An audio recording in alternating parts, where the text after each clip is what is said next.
I've asked you this dozens of times off the air, but I'm going to ask you again now on the record in front of the whole world, once and for all. I'm a little. Did you steal my Signs DVD? No, I absolutely did not. I did not touch your Signs DVD. I don't believe you. I didn't. I would own up to taking it. I am a notorious Signs hater. I was going to say. I absolutely hate that, but I wouldn't take away your movie, your beloved collection of films. I was under the impression that you hated it so much that you didn't want anyone else to enjoy it either. No. I would never do that. I don't shit on anyone else's kinks. It's fine. You can do what you want. Kings was the #1 movie in the world for a month and a half. Well, I don't know. A lot of people have a strange kink then. I'm not sure. All right. Welcome to Bad Movies and Beer. I'm Cooper. And I'm Nolan. And today we are discussing not Signs, because that's far too good a movie to appear on our podcast. Oh my God, so bad. But instead, M. Night Shyamalan's next offering, The Village. Yeah. Which, in my books, this is the moment where the tide started to turn. People were kind of like, is every movie going to have a twist ending?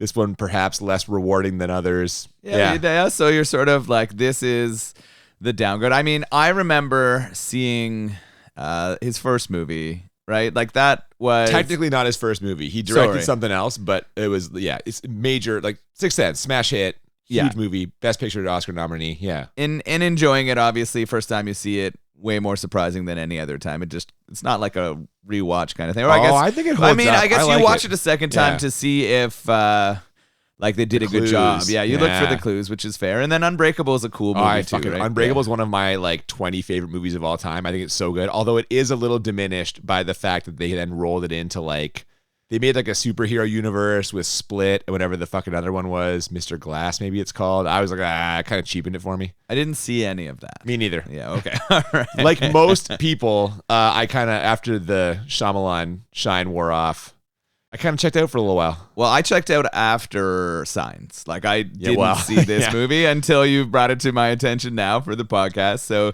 this was my first run through of this bad boy. Well, I'm very excited to hear your take on it, as I'm sure are our listeners. But before we get to that, as we always do, we have paired the movie up with a beer, and this one is just a complete layup. What are we drinking today, Noel?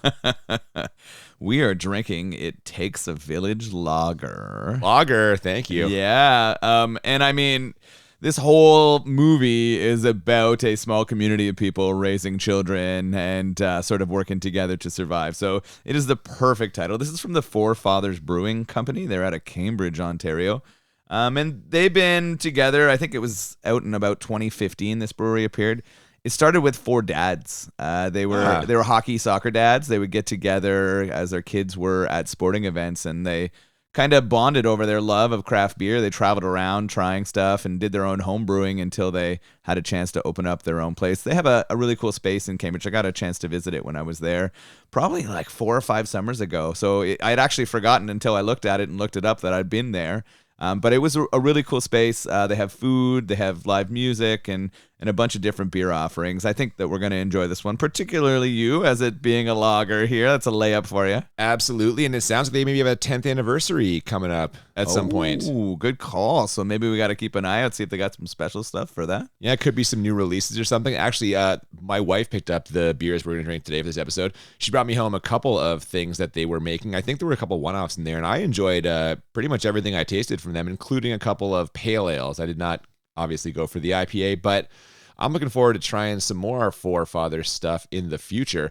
But right now I'm looking forward to having this delicious, clean drinking, crushable lager. Oh man, thinking about this too, the Four Fathers itself as the name of a brewery connects pretty strongly with our Village movie too. We've got very much a few families that are running this village, and there's not a lot of going outside or beyond it. So there is an elite kind of town council of the Four Fathers families. There you go. Exactly, and we've got it locked in there too. So this thing is a perfect lock for this movie. Not it doesn't get more than a layup than that, but I don't know. We did have that beer for Event Horizon that was literally just called Event Horizon. I mean, that was. Oh, that's true. Yeah. When breweries make the beer that matches the movie too, those ones makes are our job pretty, easy. Yeah, this one's up there. I agree. Let's get into it, man. I'm thirsty. I'm thirsty too.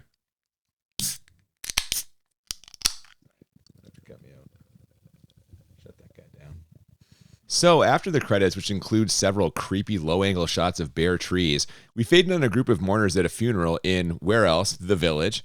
Based on the clothes everyone's wearing, we have to assume this is taking place long before today. And sure enough, when we get a look at a tombstone of the deceased, it clearly states that the year is 1897. Or is it? I actually didn't notice. What did it say? No, it said 1897, but what I'm saying is, like, clearly... Yeah, you're giving this away right now. Oh, we are a spoiler-full podcast. If you're just joining us in our 5th season, we're going to spoil the movie, yes. What I thought was interesting in the credits here is it does have M. Night as writer, director, and there was one other thing on there. He was definitely a actor. Triple threat. Yeah, was he in there? I don't know. We'll talk about that later, but yeah, he's produced it probably. Yeah, okay. Producer, I guess he's probably producer as well. So I thought, does he do that for all of his films, or is this just as he's gotten bigger?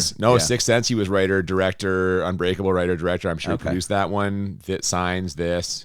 I don't know if they're giving him that much power now. Maybe someone's reining him in a little bit, but for a time, yes. Yeah, so this is sort of like, at this point, he's kind of like J.K. Rowling with the Harry Potter books. You're saying he's transphobic? No.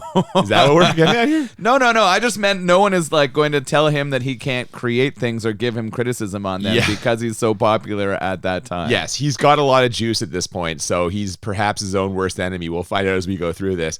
After seeing the grieving father by the gravesite, we transition to immediately after the funeral, where Edward Walker, he's the leader of this community, played by William Hurt, addresses the assembled villagers before they all share a family-style meal.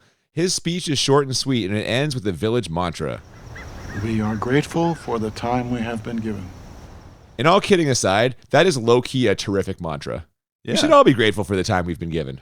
Yeah, no, for sure. I think it's interesting here. They've set a decent tone for what seems like a community that's sort of holding itself together on the outside of the world. This is clearly something that either took place in the past or a group of people who are separating themselves from what they see as a crumbling of sort of morals in society. They've sort of taken themselves out to protect their children, it seems like already. We're already getting that vibes, and it's weird. Now who's spoiling the movie? Jesus Christ. Anyway, before the villagers can dig into the scrumptious yet somber feast before them, a strange moaning sound emanating from the forest gets all of their attention. This stops everyone in their tracks, with the children in particular looking especially concerned and or nervous. But you know who isn't concerned and or nervous? Adrien Brody, fresh off his Oscar for The Pianist. I'm sorry, I should have said his first Oscar because he obviously won another one for this performance, right? No good? No, oh my God. I'm going to state it right now. His performance is the worst one in the movie. Oh, God, yes. By a hot mile. Yeah. I was shocked. I thought he was just acting sort of like I don't know the right way to state it, but he just seemed... His character certainly... Oh my God. Look at you just circling it. Come on. His character certainly has special needs in this movie. That does not become apparent in this scene. Disagree completely. I think it's apparent from the jump. So I just took him as like acting out in a strange way here. I just thought he was being silly until following scenes where I was like, oh, and maybe that's me just not grabbing stuff quickly, but I felt like it was off. I don't think he does a good job representing that community in this movie, and I don't know if that's writing or if it's Adrien Brody. Or directing. Don't leave Shyamalan out of this in terms of the direction. He's guilty on this one for sure. Yeah, I think Adrien Brody's guilty of not following the Tropic Thunder, Robert Downey Jr. wisdom in terms of playing a character with mental challenges. Ah, okay, yes, the full R. You never go full R, and Adrien Brody's going full R. Yeah, he's going pretty far here, and it's not coming off very well. It's not a good look, I agree. No. That moaning sound won't be the only ominous sign the villagers encounter, though, as a quick montage showing us the simple lives they're leading ends with a teenage girl pulling up, then frantically burying a red flower, followed by shots of a night watchman standing guard and a strange red-cloaked figure reflected in a stream. But perhaps most ominous of all is the discovery of a dead skinned rabbit by a group of schoolchildren, which hilariously leads us into like a children's tribunal. Imagine like a model UN, but with only 2 countries and one of them isn't there. I love this tribunal. Yeah, this is great. I love that these kids are talking all of this out and figuring it out, and then they're speaking to it seems like schoolmaster and school teacher. Oh, it's William Hurt. It's the fucking the guy leader who of the town. village. Yeah, exactly. Yeah, so I definitely am enjoying this for sure.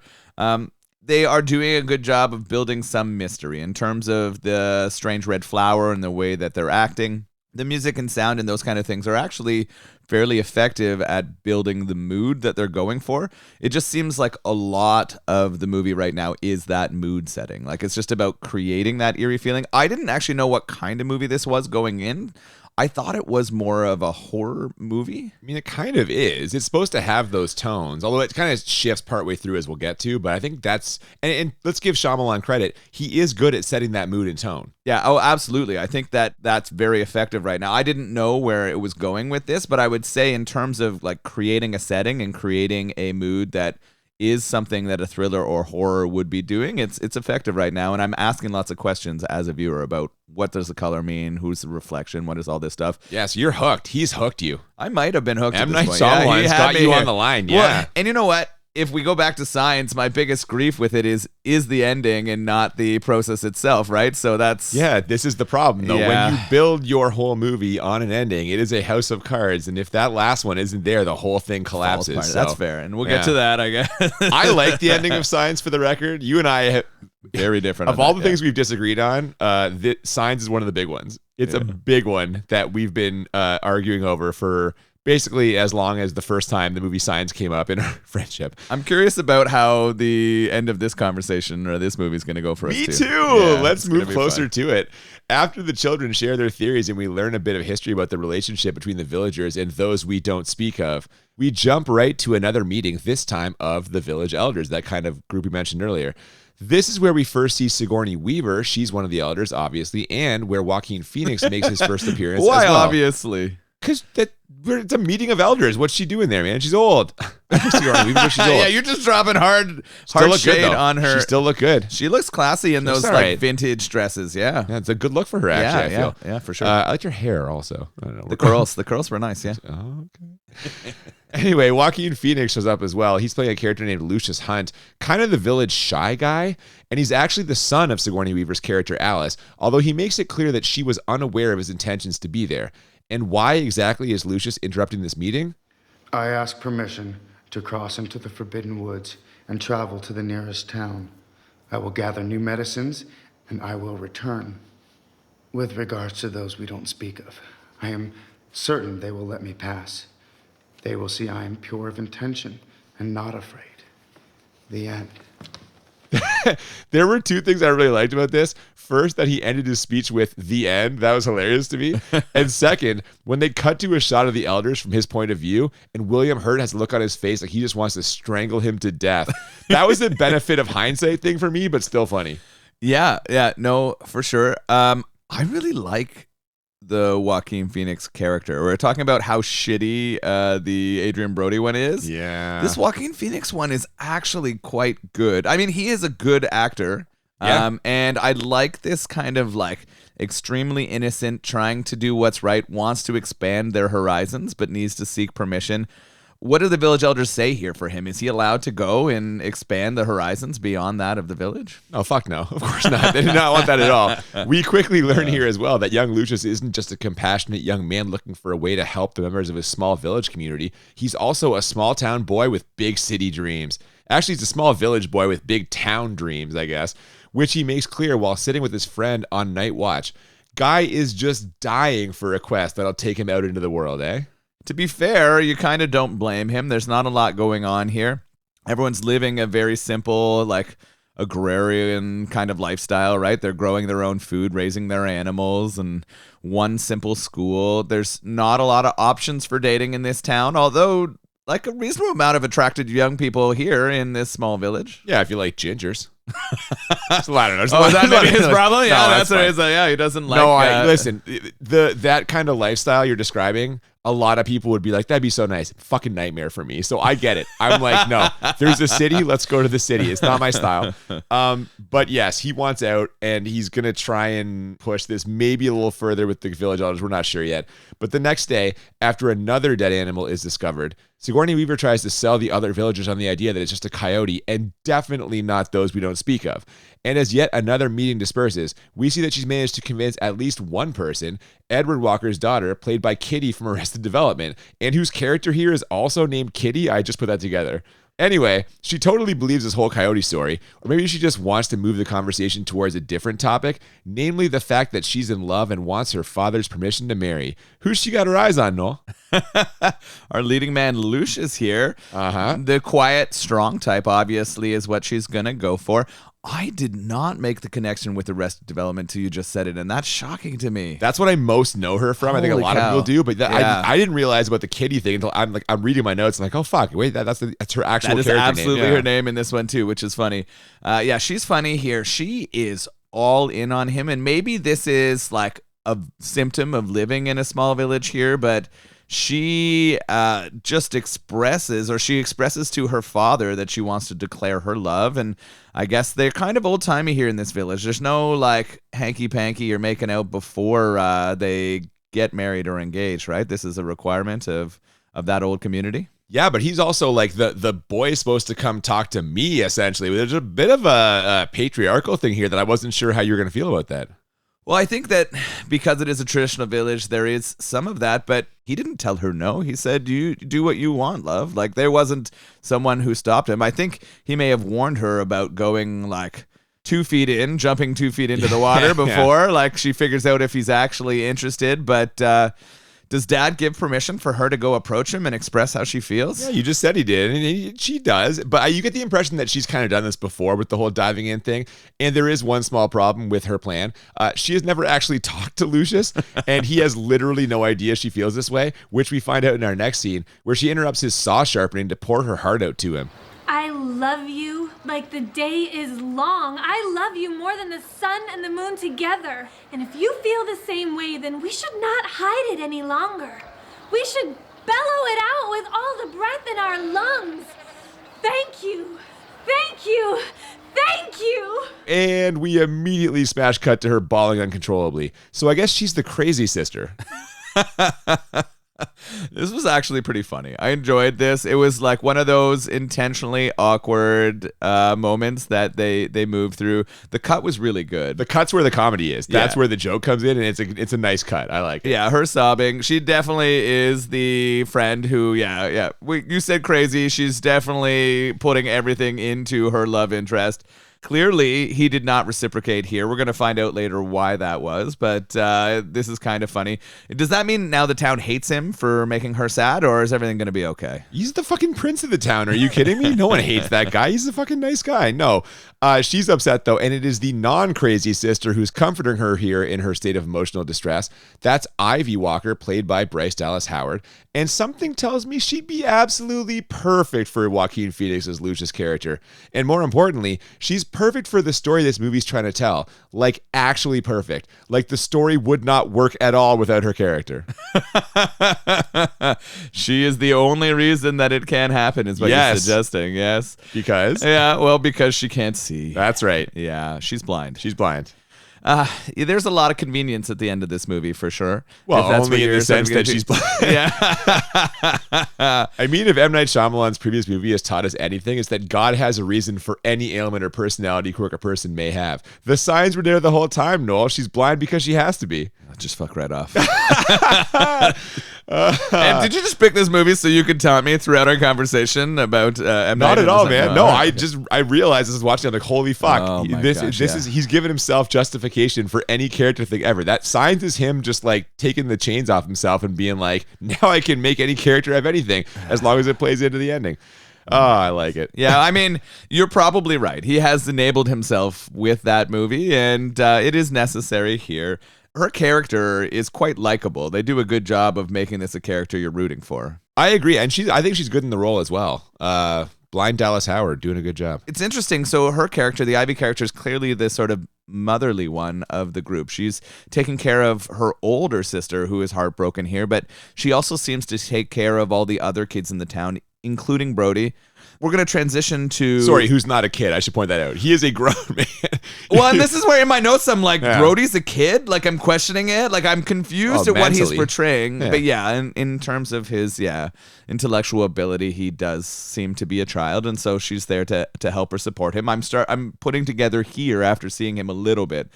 That says something about me, maybe, or maybe that character they created. I'm not sure. Liberal blinders on. Yeah, I don't see abilities. That's right. You definitely don't. That's true. So going back to Joaquin Phoenix's character, Lucius, that night, as some of the other boys in the village are testing their courage by standing close to the forest with their backs turned, he delivers some firewood to the father of that boy who died at the beginning.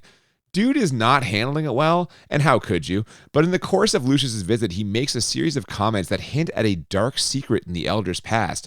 And in a particularly heavy-handed bit of filmmaking, he also looks forlornly at something off-screen, which is revealed to be a black wooden box when the camera pans over and focuses on it. Subtle. They are not at all being subtle about it. This is very true. But they're adding to the mystery of what's going on here. It's clear that the elders are not telling the younger generation all of the information, why they're here and the sort of... Do they ever? I don't know. How honest were your parents with you about life? Fucking none. Like, are you kidding me? I'm still learning family secrets. I'm fucking 42 years old. Yeah, no, me too. Yeah. So, yeah, we're learning about all kinds of crazy stuff that happened. We already talked about the sort of misuse of my last name and all those other things in previous episodes. I was just thinking, what was the episode where you and I were talking about like fucking father stuff? It was fucking Transformers. Oh yeah. Our season finale last year, we got all fucking emotional about our gosh, childhoods. yeah. God damn, let's get this train back on the tracks. Let's do it. The next day, Adrien Brody's character, Noah is his name, is up to no good, hitting some other boys with a stick when hitting is strictly forbidden. Bryce Dallas Howard's character is supposed to punish him by putting him in his quiet room, but instead she lets him off if he promises not to hit anybody ever again. So there you have it, Noel. Proof that restorative justice doesn't work. Would he have understood if you had have locked him in that hole? The point is, we're supposed to what enable him to hit more people. What happens when you lock him in that space? I don't know. Everyone else is safe. He doesn't break out and attempt to murder someone and then end up dead himself. So if you're keeping score at home, I am pro-prison. And no, I'm just kidding. Oh, I don't know my feelings on... well, no, I do know my feelings. I know your feelings on it too. Let's just later. keep going here. Yeah. Come on. So he could pose a problem for some of the other kids, but how do you balance his rights against the rights of those other people? We're stuck in this, right? Damn it, man. What comes to light later is locking him in his quiet room does nothing, because he just has found a way to escape. That'll play out later on. But so I guess to answer your question, locking him in the room, it does nothing. Yeah, it does nothing. So it sends a clear message to the rest of the village. They better get in line. I don't know. Yeah, it does seem it's very political right now. I don't know. This is interesting how we got here. I wonder why they included his character. Like, did they need someone to push some of the boundaries on stuff, or it just made for... Yes. Yeah. What do you mean? They absolutely needed to have someone... Every time somebody has some sort of disability or ailment, there's a reason for it. And his reason is, without this happening, their whole way of life would essentially crumble. Yeah, he needed to be there to set that up. Yeah. If he didn't die during... Yeah, well, we'll get to it. Spoilers, Gall. Oh, sorry. So, speaking of his character, Noah, he and Ivy Bryce Dallas Howard race up to the top of the hill or whatever, and there they find Joaquin Phoenix's character. Lucius is enjoying a quiet lunch, which quickly becomes less quiet as Ivy reveals a couple of important things to him. First, that he puts off a kind of aura, a slight color that she swears she can see despite being blind. And second, that she knows the reason why Lucius rejected her sister, and it's because he's in love with her instead. She proves it by reminding him that he used to hold her arm when she walked, but then he suddenly stopped. In fact, once she even pretended to fall down, thinking that for sure he'd hold her arm, but he didn't bite. She drops the hammer on him with this line. Sometimes we don't do things we want to do so that others won't know we want to do them.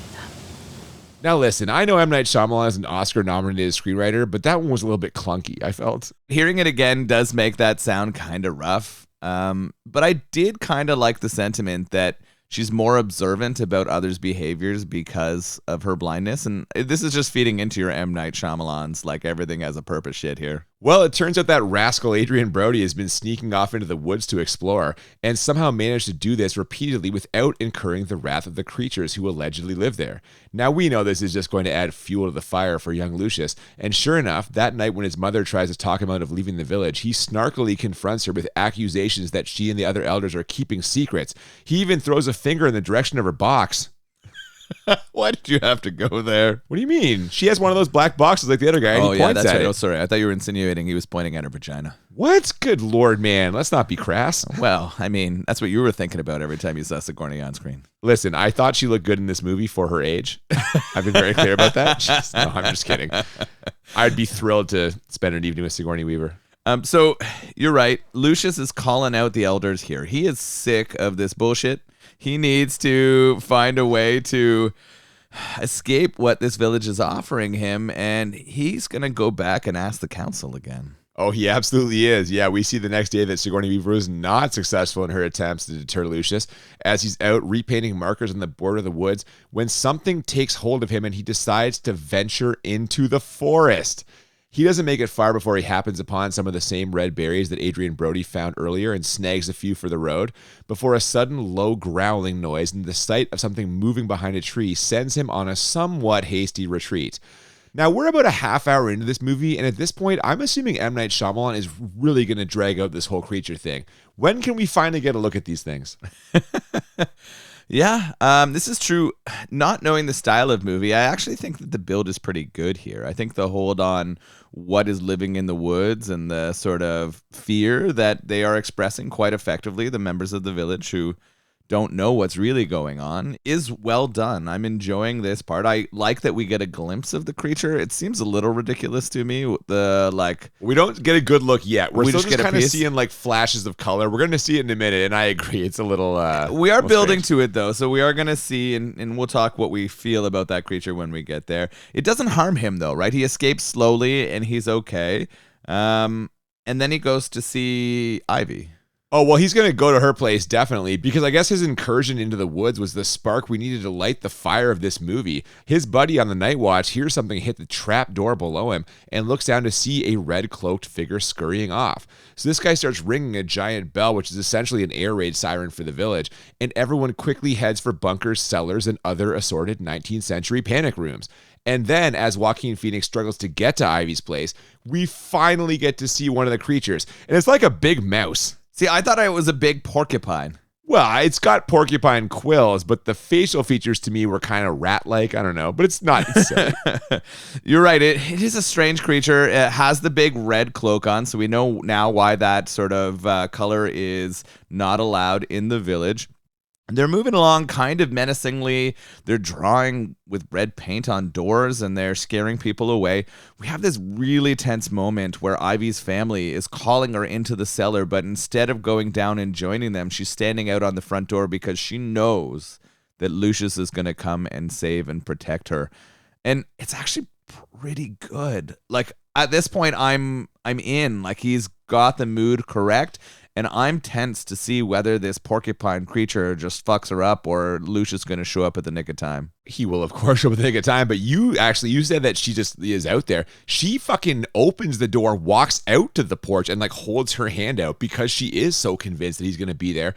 And we do get some nice tension, like you said.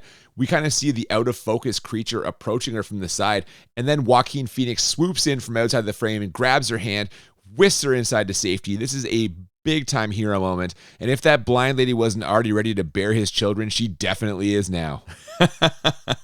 Are you saying this hero moment has made her loins available? Let's just say he was stoking the fire metaphorically, and later he'll be doing it literally.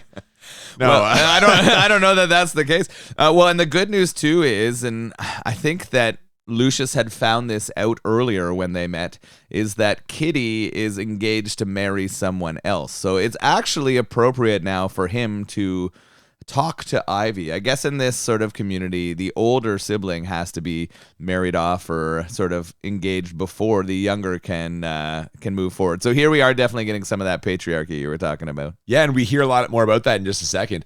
But before that happens, we see the next morning that Lucius is going to take the rap for what happened, confessing that the creature's invasion was his fault and apologizing for shaming himself and his family. What a fucking hero. But by doing so, he proves himself even more noble, my God, which Edward Walker acknowledges. You are fearless in a way that I shall never know. Marry my daughter, please. Yeah, but not the one who approached him about her tremendous love and moved on rather quickly to another boy in the village who will listen to her. Yeah, man. He knows what's up, Edward Walker. Oh, he's not wise. dumb. Yeah. Oh, No. yeah. He's got a pretty good finger on this whole goddamn village. He actually is an interesting character. Well performed. Yeah, I agree. Too. Yeah, I think William Hurt's a pro, man. Yeah. He's fucking good. He's a good actor. Speaking of that marriage to Kitty, the older sister. Our next scene features her wedding to some village dandy. The guy she's fallen for is apparently like really into fashion. I don't know.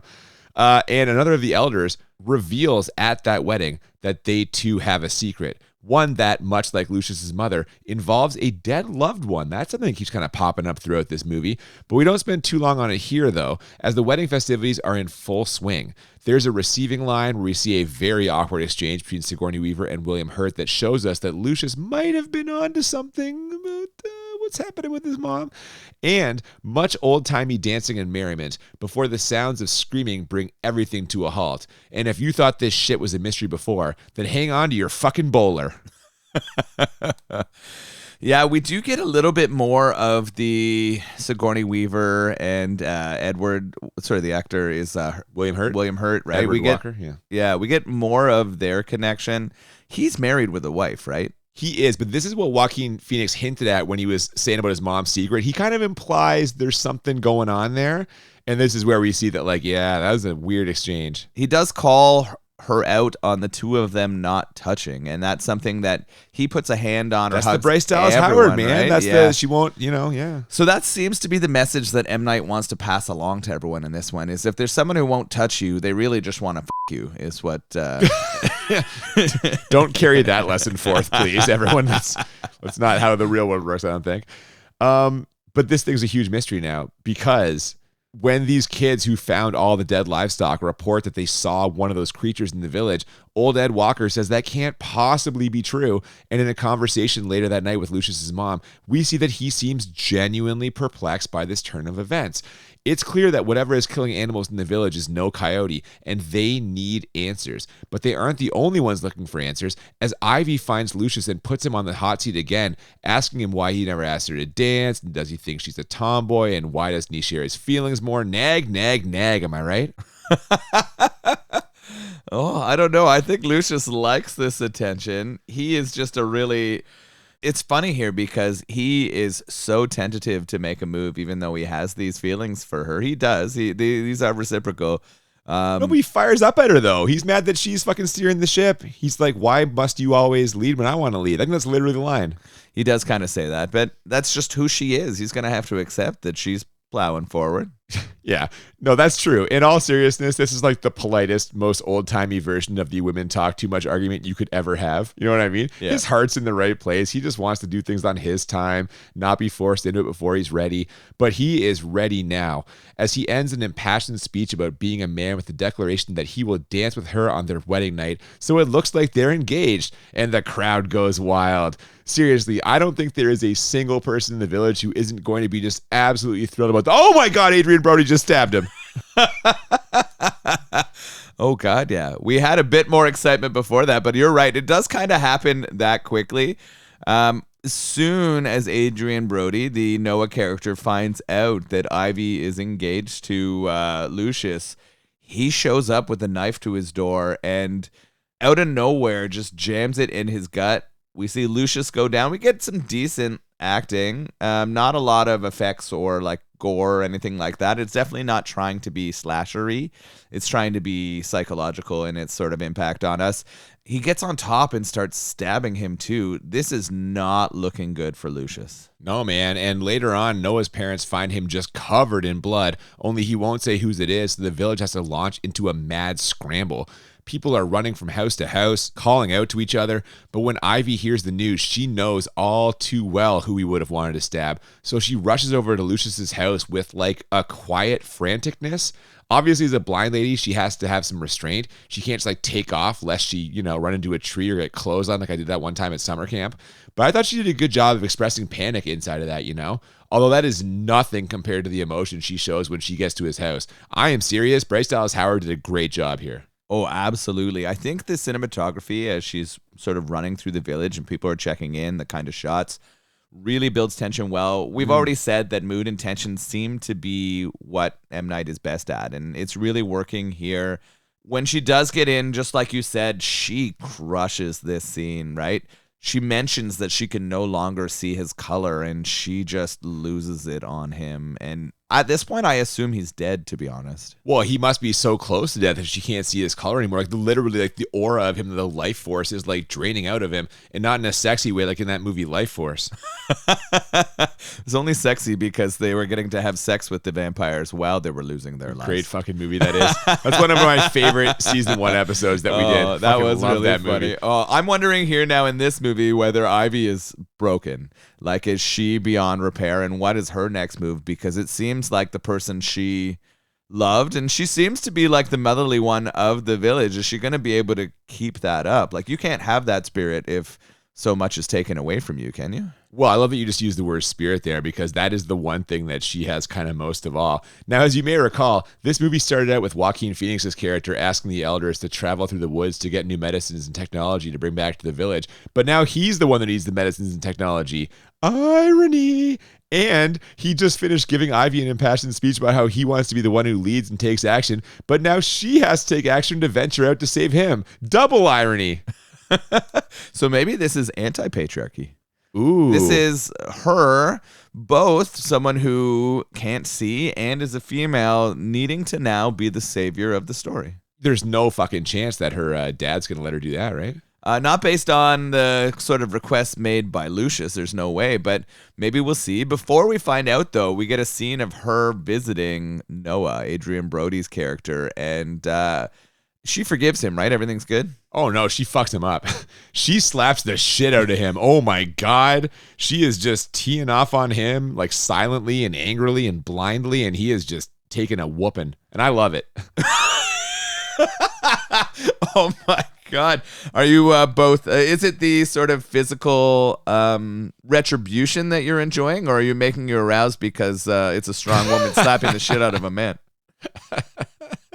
I do like a strong woman. No, it's just, no, man. She just, the emotion that she's showing here, like, my God. Again, the fact that she's like silent for much of this, you just see her, like, it literally, you see it boil over. Yeah. And she's just hitting. They got to drag her out of there, right? Like, ooh, man. I love her performance in this movie, and I'm going to be talking more about that when we get to our both bad and enjoyable ratings, because I think she does a fucking great job. Now, we were saying a minute ago, she asked her dad to go, and we know Edward Walker may seem like a hard ass, but this is his number one daughter we're talking about, and this was a heinous crime/accident that should have never happened, and the implication, which stops being an implication in the next scene, is that someday Lucius and Ivy are going to be the ones running this village. So although we still don't understand it at this point, we can tell he's considering breaking all the rules when he asked the village doctor, What can be done to mend him? We can only pray. If there were no limitations, what could be done? I don't know, Noel. I'm starting to think there's more to this simple, idyllic 19th century village than meets the eye. So it's interesting because it's my first time watching it and not knowing what's going to be coming. This still feels to me like a community that has intentionally cut themselves off to protect their children and the innocence of their beliefs. And I think there are communities in our world that still try to do that, not to the same success as this one. And we're going to find Amish? out. You're describing the Amish. In many ways, yeah, there are communities that do that. And so I think it's interesting, right? And he is definitely considering allowing her to go. While watching it, I didn't think about the convenience of her not being able to see when she got there until we get to the very end. And you've kind of hinted at that, and we'll talk about it when we get there. Definitely. Now, Edward knows that if they're going to have a chance to pull this off, he's going to have to tell Ivy some difficult truths. And although he isn't going to pull back the curtain all the way, he does reveal a couple of things to her in our next scene. First, that he too has a sad story about a dead loved one, in this case his father, a wealthy man who was murdered in a dispute over money. And second, you know those giant rat porcupine creatures that will kill any who dare venture into the woods? Yeah, those things aren't real. It's just a bunch of super realistic costumes the elders wear to scare everyone and keep them from leaving the village. We find that out later, but still. But she finds it out now. He's honest with her about that, right? He shows her that they are just costumes they wear to keep everyone in line, because he needs her to know that as she heads through the forest, she's not going to come across those monsters. She doesn't need to be afraid, although sending a blind woman on a quest is still quite an ask for someone who can't see going through the woods. Well, yeah, but she's going to have help, man. She's doing this thing, much to the dismay of some of the elders. But she'll be accompanied by the two bravest young men in the village. There's Lucius's friend, the night watchman, and her new brother-in-law, Kristoff, who immediately bails. She tries to convince him there's nothing to be afraid of. After all, she's carrying a special pouch of magic rocks that will protect them from the creatures. This is about an 11 on the bullshit meter, and to his credit, Kristoff asked the totally logical question. Why have we not heard of these rocks before? Yeah, dude. See, this guy's more than just an elegant, perfectly pressed shirt. Well, yeah, of course the rocks are complete horseshit, but she knows there's no monsters out there, so she doesn't give a shit. She's just trying to convince them to go. That's true. Can't tell him either, because she can't spoil the secrets of the village. Well, exactly. Yeah. She can't let them know. So she's got Clinton, I think is the name of the friend, and then he decides eventually to piece two, and not very long before the first evening. So now we've got Ivy completely blind on her own. She needs to walk through the woods, find a path, and get to a civilization to save her love. Yeah, I want to give that Clinton guy some credit. He makes it a lot further than Ivy's brother-in-law did. But yes, fear gets the better of him and eventually bails. So she's going to be on her own for the stretch run here. And this is where we get the flashback to her discovering the creature costumes in the shed. She learns it, but we don't see it till a little bit later. Yeah. And her dad giving her the name of what he calls a tool of medicine that is common in the towns, along with his stopwatch to trade for it. If there is any doubt, we find out quickly why he's doing this. It's all in the name of love. But not just Ivy and Lucius's love, as he pays a visit to Sigourney Weaver's house to tell her of his decision to send for help. This is a sweet scene, and for a moment, you think they're going to kiss, but as they inch ever closer, faces full of emotion, he lets out a statement that is almost a whisper. It is all that I can give you. So, impotent? Is that what we're thinking here? No, just me. I think not impotent. I think he is fully aroused in his pants. I think he's Didn't also look like it. He's also you were staring at his bulge, huh? Yeah, I was meat gazing. Yeah, okay, that's fair. I think he is just absolutely loyal, right? He is with his wife and unwilling to do that, despite there clearly being a love between Sigourney and in the Edward character. And we're going to transition to the elders, and they're super happy about letting him let her go, right? Fuck, they are not happy with this at all. They think he has risked their very way of life, but an impassioned speech from William Hurt is enough to convince them that this was the right decision. It is in them that our future lies. It is in Ivy and Lucius that this way of life will continue. Yes, I have risked. I hope I am always able to risk everything for the just and right cause. It's interesting to me as we get Ivy alone in the woods, we're getting a ton of imagery of her. All of the shots of the woods and her and the creatures made it really feel like a Red Riding Hood going through the woods to get to Grandma's house. And I didn't know whether they were trying to like harken back to that. Oh, to I make think us feel so. that way. Yeah, it definitely felt fairy tale intentional, element though. to it. Yeah, and I thought it was interesting. I thought the imagery was pretty effective. I don't know. Anyway, of course she's going to pull this off because she's got a secret weapon, and the secret weapon is love.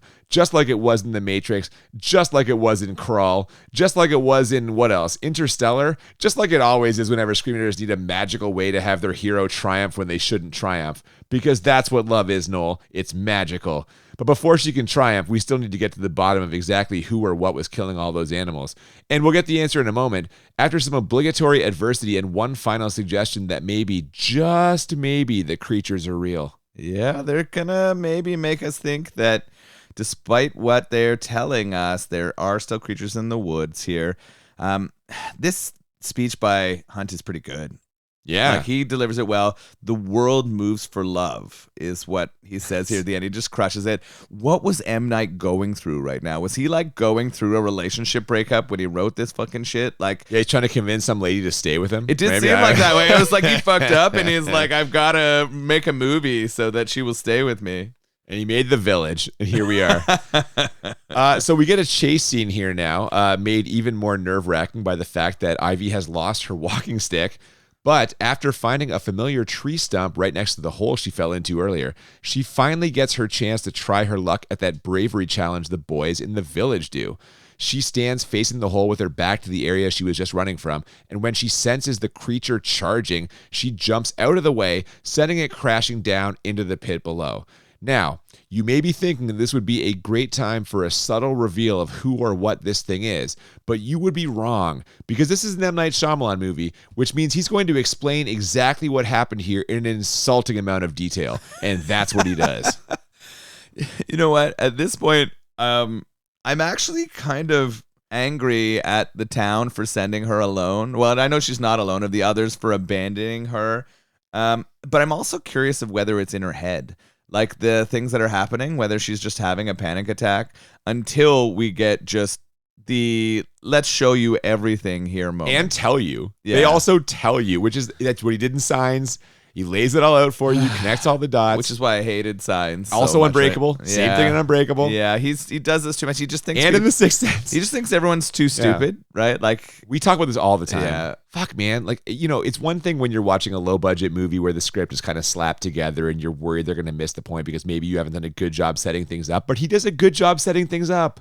They really could have does, just showed a yeah. shot of fucking Adrien Brody. It's Adrien Brody. That was Noah. Him in the fucking pit with the costume on. You'd be like, oh, I get it. But they have to fucking include the flashback in the voiceover and spell it all out. Fuck, man. Yeah, it's a lot. So now we find out that the creature that was killing all those things and skinning them was Adrien Brody. We see the shot of him being broken out of that room that you had said he should be locked in earlier because he was threatening to hit kids with sticks. They find the costume that he used in there. One of his parents find a costume. I guess, he's just, again, they explained it all away. It was Noah all along, Adrien Brody. But whatever, onwards we go. And sure enough, as Lucius lies in bed fighting the fight of his life, Ivy finds the hidden road her father spoke of and, with the help of a new walking stick, follows it until she finds a fence. And as she begins to climb the fence, we get the big reveal. And I can honestly say, I wish I had been there when you saw this. Why don't you walk us through what happens here and your feelings about it? So the way that they describe this is that there is a road that is going to take her to society, and it is just like a stone pathway that is a road that was created. Different than the forest. Terrain, for sure. Yep. But if they have been where they have for as long as they have, it would not be as neat and clear. There were no plants growing out of it. It was still like consistent. Like this thing would be overgrown as fuck. I had problems with that as a this doesn't make sense in a timeline standpoint for me because if these children were born here and grew up here, that road would have disappeared. But that was just me being picky, I think, about that kind of contextual clue. She gets to a fence, and I'm confused by it. It seems to be covered in ivy or even maybe fake, like plastic covering. It almost who the fuck knows? No, but I don't think that's a movie thing. I think intentionally they've made it so that you can't see in through these metal fences. She, while blind, bravely climbs over to the other side, and as she hops down over the fence, we see a public road and a modern road and what looks like a park warden driving by. He pulls over, and we get a young man hopping out of a truck talking to her, and we find out we're in modern times. This is today. Yeah. How'd you feel about that? You know what? I didn't hate it. Okay. Yeah. So this is where I'm like, oh shit, okay. They have created this life inside of their own sort of nature reserve where they can live in a way that they avoid all of the problems of modern society, in particular capitalism. We get that sort of conversation from him. Money was the issue, right? Money was the issue that led to his grandfather, our leader of the town's father, dying. But apparently that money is also what can buy them the freedoms to live this way. Well, and we see his name on the fence. It's Walker or whatever on the thing. And this is my thing too. So like yourself, I don't mind the twist. I kind of like it. But I just wish it had been the park ranger pulling up to her instead of M. Night Shyamalan spelling things out for us again. He goes through another fucking thing of like this montage of cutscenes and voiceover. I'm like, fuck, we get it, dude. Like, just let it sink in or not. You know what I mean? Give your audience the chance to interpret it correctly or not, instead of just fucking, here it is, guys. Anyway, speaking of that park ranger, his acting here was not the best. You came from the woods. In there? You live in there? I do, sir. But you know whose acting's about to make him look real good in a second? M. Night Shyamalan's. He gives himself a nice little monologue here. Is he the other guy that he meets in the? I didn't even realize that. Oh, yeah, that's him. So he's the like supervising park ranger in this. Yeah, man. Oh, yeah, that's a pretty rough role. He basically shits on the kid and tells him to like go away. The kid asks him for some of the medical supplies, or where are they? Of course, they have them. No, because man, he has to sneak him out. He asked what a ladder is. He asked what he sneaks the medicine out. He doesn't ask for the medicine. Oh, yeah, that's true. He doesn't want to tell M. Night Shyamalan what's going on, right? He doesn't want to tell him that he's found this blind girl who may live in there. It's interesting that that character makes that choice. I think in other circumstances, that character may try to choose celebrity or fame to be like, look at this blind lady I found who lives in here. But because he keeps it secret, this way of life can continue. These days, I think someone would absolutely do that. But this movie was like a while ago, right? So, I mean, it's still in the 2000s, but I feel like cell phones had not gotten as prominent. Social media wasn't much of a thing. I think nowadays, yeah, it'd be like, I'd be recording, be like, holy shit, like, what, Forest Woman. But this no. blind lady just jumped over a fence and she's from like history. She's from history. Yeah, man. So Kevin, the rookie ranger, manages to sneak some medicine out of one of the ranger stations, and Ivy successfully finds her way back to the village as word of her journey and killing of the creature who the elders now know to be Noah spreads. And as William Hurt points out, and we mentioned earlier, Noah's actions, tragic though they were, have now made the elders' stories real and therefore given them a chance to continue their way of life if the others still want it. Well, want it they do. And the elders each rise in solidarity before Bryce Dallas Howard walks in the room, kneels over Lucius's bed, and tells him simply, I'm back, Lucius. Before we fade out and hit the credits. And that's it, man. This was the turning point where a lot of people started to sour on M. Night Shyamalan. I mean, after Signs, I don't blame them. But come on, man. Signs is a good movie. Oh, no, I hated that movie. Oh, Christ. You're the only one. You're the only one that did. Maybe not. Yeah, there's got to be others who also felt that way, but I had a problem with it. The idea of being able to live there, you said that would be horrible for you, for me. Right? Like just being a part Nightmare. of that. And that's something that I think I would thrive in. I think so too. Yeah, I think I would. This is the reason why I want to talk about this movie, because I'm like, I knew it was going to bring up like some sort of feelings for you of like, I don't want to say you're a man out of time, but like you have a lot of interests and hobbies that are kind of like old-timey or like rural in a sense of like a simpler way of life, a more communal way of life. I'm like, fucking Noel could live in the fucking village happily. I think I absolutely You'd be out could. there with like a hoop and a stick, and you just be like just doing my thing. field. It's funny because I definitely embrace technology, right? For sure, and yeah. I love that, and that is a huge part of my life. But I think I could absolutely give it up. I could live in a much simpler style of life and be just as fulfilled, I think, as I am now. I think the thing that gets to me in my life sometimes now is just how overwhelming the amount of like inputs I have. It's just constantly go, go, go. And sometimes just stepping back and enjoying a slower life would be incredible. But so I think that probably brought to me a greater enjoyment of this than for sure Signs. And we're going to get to our ratings in a second. I think we should get to him right now. You're talking about this idyllic way of life and how much you would fucking love it and stuff. Let's find out how much you love this movie.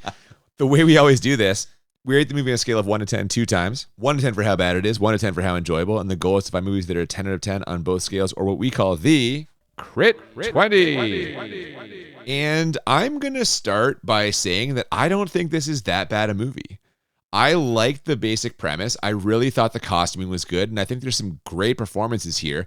William Hurt was really good, I thought. Joaquin Phoenix kind of didn't have a lot to do, but pulled off a quiet strength. But by far the best performance was Bryce Dallas Howard. I thought she was great in this. Showed a wide range of emotion, and in my opinion, did a really credible job playing a blind person also. Adrien Brody, on the other hand, not so much. Luckily for him, Kevin and M. Night Shyamalan show up later to lower the acting bar. But to have this be like your second movie role after winning a Best Actor Oscar, that is a pretty precipitous drop, I feel. Like, fuck, man. 2 films earlier, Oscar winner, and now you're in this shit? Come on. I just wish parts of it weren't so heavy-handed. That's going to play into my enjoyable rating as well, but there's got to be a better version of this out there where the audience is allowed to figure out things on their own without voiceovers explaining everything as it happens. I mean, what am I watching here? Fucking Dune? Like, come on. But that's really all I thought wasn't great here, so I actually only have this as a 3 bad. I feel like this is a fairly effective thriller. What about you? Wow, 3. Okay. So maybe a mistake to put it on the pod here. I mean, I guess it was an enjoyable movie, and you got to troll me about Signs. I have fucking loved our conversation about this. No, I've had a really good time yeah. hearing that. So I don't feel bad about putting the podcast, but like, you know. I mean, but if we're declaring it's a bad movie, then I did want to troll you about Signs also. You're right. So I didn't have a ton that I found difficult with this either. I thought that the action sequences that they included in it, particularly the chase with Brody and her, the Ivy character, were not tremendously compelling, and I didn't like some of the cinematography choices there. The convenience of some of the events, obviously, that make it work out is an issue. Brody's character was definitely right up there. And then, of course, some of the over-explanations and M. Night-ish isms of it were kind of problematic for me. I didn't have it quite as low as you, but I didn't think it was that bad either. I only had this as a 6 bad on our rating, which is not like... Well, but you think it's bad then. You're not neutral. You've got it as a bad movie. I still do think it's a bad movie. Maybe some of that is my feelings about Signs coming in and affecting this one too, but you know. It's got the stink of Signs on it. Yeah, How enjoyable, though? How enjoyable did you find that on a scale of 1 to 10? So, the acting was just really, really good. I thought that all of the performances, despite Brody's and of course M. Night and that Kevin character at the end, I actually really kind of like the story, the idea of that community. Like you that's a good said, premise, I think. Yeah, it sort of fits well. I thought the setting, the village that they created for this is convincing. And the sort of message and vision of the thing, like you said, did really appeal to me. This was something that I could get behind. So I had a 6 bad, but then I had for enjoyability, I had it as a 9. Wow, man, that's high. Look at that. M. Night Shyamalan winning you back over. This was all about love for him, so maybe he achieved what he wanted in me seeing this movie. I don't know. Maybe were you thinking about Sigourney Weaver? Me too. All right, let's no. So I already kind of covered what I didn't like. I called this a fairly effective thriller. I maybe could have used the term mystery instead. Only I actually don't feel like it's an effective mystery, if only because the various reveals are just flat out explained instead of letting us piece it together ourselves. I can't complain about this enough. And I should say at this point that I do like this movie. I owned it a long time before we started the podcast, and I've watched it several times, but I do wish M. Night Shyamalan had used a bit more restraint when making this. I also wish he would stop putting himself in movies. And maybe he did. I don't know. I haven't seen one, like I said. So, but yeah, for all the stuff I already mentioned, premise, costumes, William Hurt and Bryce Dallas Howard's performances, Joaquin Phoenix's performance, I'm giving this an 8 for enjoyable. I didn't have it quite as high as you, but I thought this was a very fun time. This is another one that probably for me we shouldn't have on the pod. But like I said, I really wanted to hear your thoughts on this and M. Night Shyamalan's career in general. I had a lot of fun watching it. I think my rating would suffer a little bit if I watched it again. Unlike Sixth Sense, where you want to go back and look for clues or see if the continuity works, this doesn't have that same appeal. I think it only held as a story that was kind of an effective thriller for me because I did actually fear for the characters to get harmed by the creatures in the woods until we found out. And I did care whether the Ivy character died on her way to try to go find medicine for Lucius, right? And they do a good job of making you want to see her succeed in her quest here.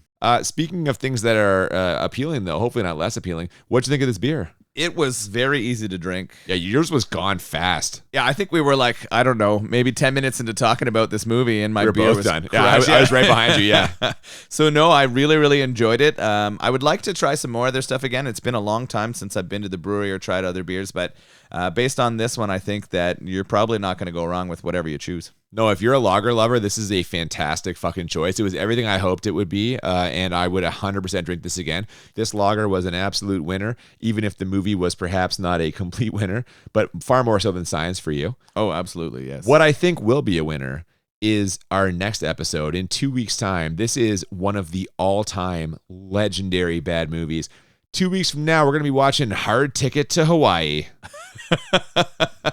Excuse me? It's a it's a movie set in Hawaii, clearly. Yeah, I get that. Yeah, and it involves, I think, kind of like a James Bond or like a CIA-esque. It's like a spy thriller, but a very low budget one.